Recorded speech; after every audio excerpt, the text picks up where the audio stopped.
Selamat siang pemirsa, selama 45 menit ke depan Anda akan bersama kami dengan saya Resa Mahmuda dan saya Dewi Formawati dalam acara Sigma TV untuk membahas berita aktual dan terpercaya.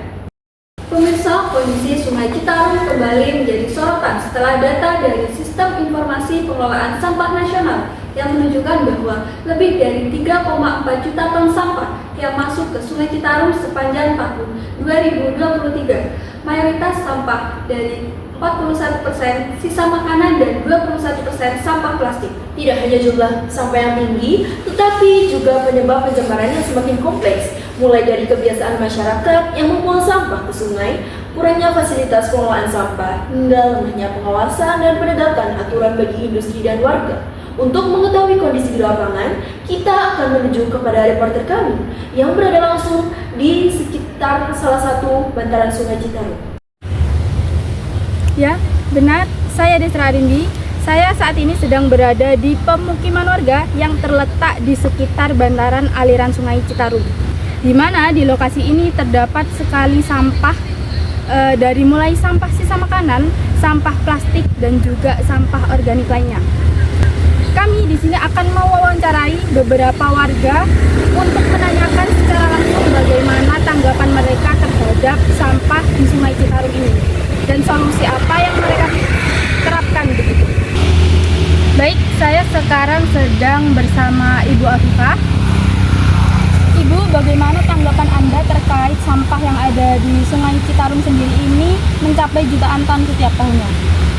Ya ampun, pertama kali saya dengarnya tuh kaget banget. Jutaan ton itu kan banyak sekali ya.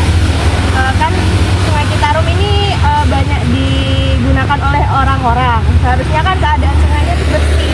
Tapi kalau banyak tumpukan sampah kayak gini kan yang rugi juga kita sendiri. Nah ini kalau menurut saya nih kurang kesadaran dari warga yang karena sering membuang sampah di sungai tersebut. Nah mungkin menurut mereka sungai ini tuh menjadi tempat pembuangan sampah, makanya mereka sering melakukan aktivitas di situ. Nah dari Ibu sendiri atau masyarakat sekitar sini menanggapi hal tersebut bagaimana Ibu? Kalau di lingkungan saya biasanya mulai memilah sampah di rumah itu. Nah, terutama sampah organik, sisa makanan tuh dimasukkan ke lubang biopori. Nah, supaya tidak menumpuk dan bisa menjadi kompos. Nah, mudah-mudahan cara ini bisa mengurangi sampah yang ke bawah ke aliran sungai itu. Seperti itu. Baik, terima kasih Ibu.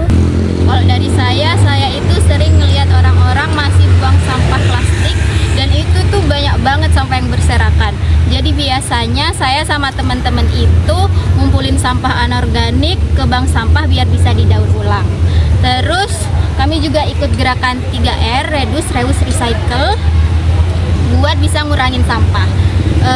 Selain itu kita juga sering ikut kegiatan edukasi. Nah di situ kita diajarin cara ngelola sampah dan kenapa sungai itu harus dijaga.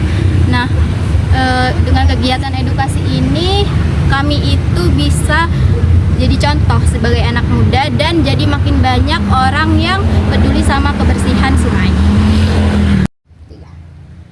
Baik pemirsa, itulah tadi tanggapan dan juga harapan dari masyarakat terkait Sungai Citarum. Mereka berharap upaya-upaya kecil yang dapat dilakukan bersama itu dapat berpengaruh besar terhadap lingkungan. Dari bantaran Sungai Citarum, saya kembalikan ke Anda ke studio. Terima kasih atas laporan dari lapangan. Pemirsa, pemerintah juga telah memberikan tanggapan terkait upaya penanganan pencemaran di Sungai Citarum. Berikut kami tampilkan pernyataannya. Jadi kami di Citarum ini menjalankan program yaitu Citarum Harum. Nah, fokus kami pada pembersihan sungai, edukasi masyarakat, penataan tempat sampah, dan penguatan fasilitas pengelolaan sampah.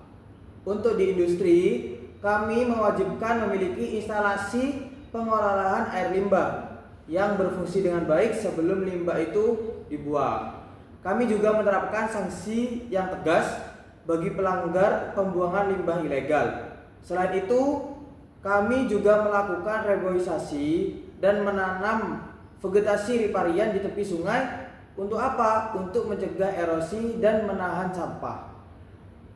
Kami berharap kolaborasi pemerintah dan masyarakat dapat memperbaiki kondisi Sungai Citarum secara bertahap. Itu saja, terima kasih. Pemirsa, dengan kerjasama antara masyarakat, pemerintah, industri, dan generasi muda, diharapkan kualitas Sungai Citarum perlahan membaik. Kita bisa mulai dari hal sederhana seperti memilah sampah, mengurangi menggunakan plastik, serta memanfaatkan fasilitas seperti bank sampah dan biopori. Selain itu, penting untuk mendukung program pemerintah seperti Citarum Harum, serta menjaga kebersihan lingkungan di sekitar rumah. Setiap tindakan kecil yang kita lakukan akan berdampak besar bagi berkelanjutan Sungai Citarum. Kami selaku pembawa berita dari acara Sigma TV pamit undur diri dan sampai jumpa.